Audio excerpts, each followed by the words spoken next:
who wants to. Okay? You all have what it takes. And I'm not only addressing you, I'm also addressing whoever sees this, because these DVDs have a life of their own. Okay? The Andromedans are light blue skinned.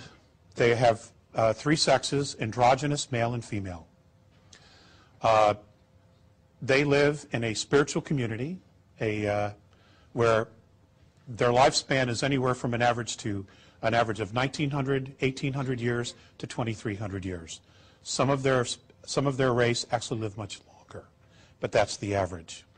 Their children go to school to what would be the equivalent of our years, 150 to 180 years, where they learn all the sciences, they get all the degrees, and everything that is available as far as knowledge at the moment is taught to them.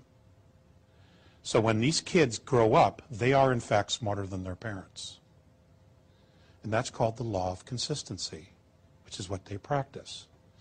All right? They would never, ever consider dumbing down their children so that they could be managed or controlled, because that's sabotaging the race.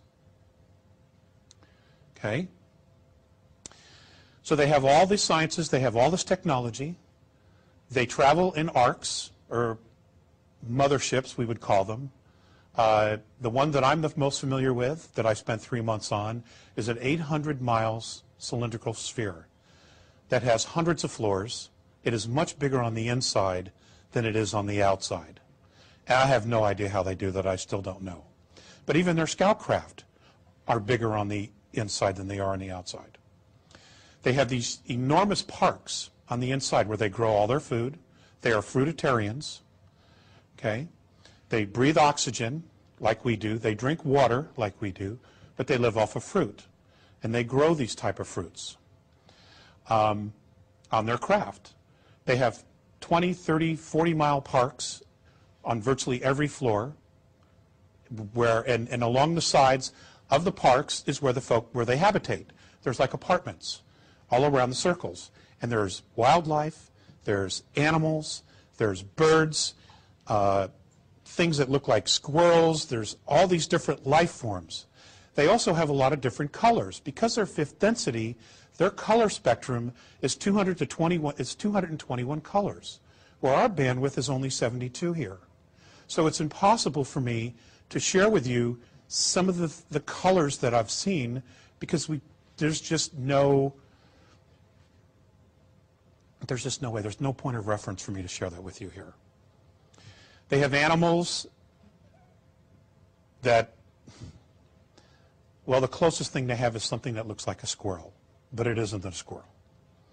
Okay? But it's very clever, and all the animal life is telepathic. It completely interacts with all of the people there. The children are all telepathic. They do not speak. Very few do. Morine has learned to speak, and that's because of my relationship with him over the last 40 years. He made an effort. Okay, I got way ahead of myself, didn't I? Hey, it's been a while. I'm a little nervous. My relationship with the Andromedans have been primarily with 2 beings. A very old gentleman, a sage. His skin has gone pale because of his age. His name was Phaseus. They don't really use names, they use symbols, but for the benefit of me, because of our culture and how we like to label things on the planet, his tone, his frequency, his symbol would equate to the word Phaseus. So he was Phaseus. Phaseus was about 4 foot 11, 4 foot 9 tall.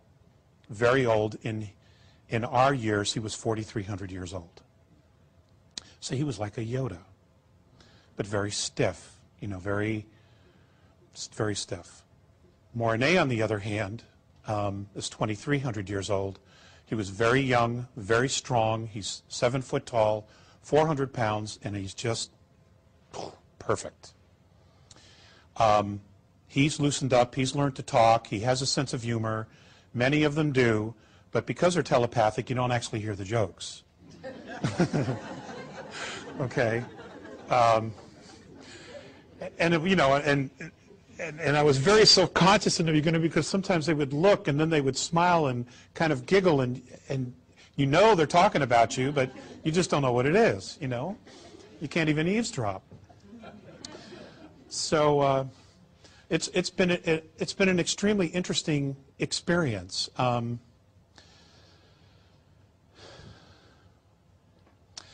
I love them. I absolutely love them. They are my brothers. They are my family. And the Andromedan people love us because genetically they're connected to us. And they have been extremely worried about us for a long time. There was at one point a council meeting in Andromeda. It's only held there. They don't run it. It's only held there because it's a central point for many star systems in that part of our galaxy to talk about us. And I think it's noteworthy to tell you about this. I was told about this in the late 80s. But they don't have the same kind of time that we do. So I don't know the exact time that this meeting actually occurred. But they only shared it with me in the 80s when I was living in Malibu. There was a meeting to decide what to do here. There was a great deal of concern about intervening to assist us in our evolution because there were outside influences that were doing everything they could to suppress our evolution. And that's a whole other story. A very large contingency, fortunately, thought that it was in not only their best interest, but in our best interest to at least give us the opportunity to make our own choices without being manipulated. A smaller group made the argument, and this was their argument.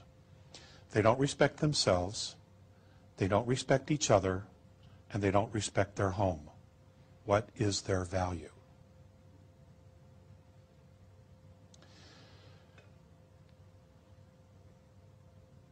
We are so busy with our life and going from here to there to here to there, packing up the kids, going to work, paying our bills, doing the grocery shopping, getting gas in the car. We are so busy with our lives that we rarely ever stop to think about what it is that we're really creating.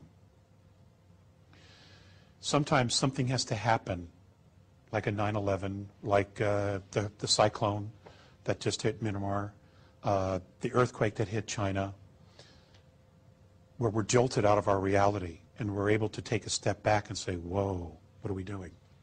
I share that with you because most of humanity is in that place.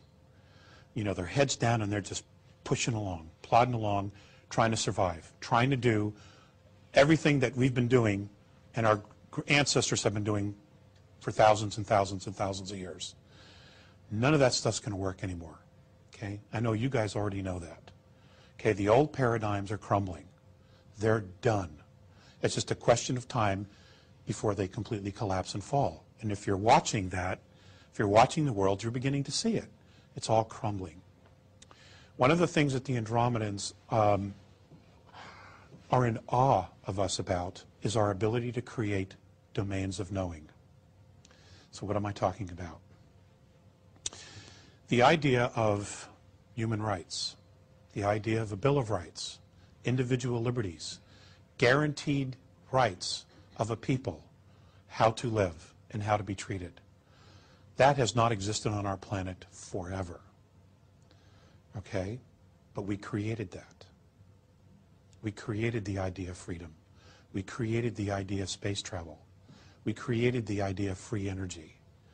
Now, yes, a lot of that has also come from the outside. But the reality is, the reason it's coming from the outside is because we pulled it here. Us. Okay, as a collective consciousness. We pulled all that to us. We even pulled the ETs here. And they've been here for a very, very long time. Okay, the worshiping of the gods, Hermes and Titan and yada, yada, yada. Okay? We did that because we are that powerful. We're magnificent. They are absolutely in awe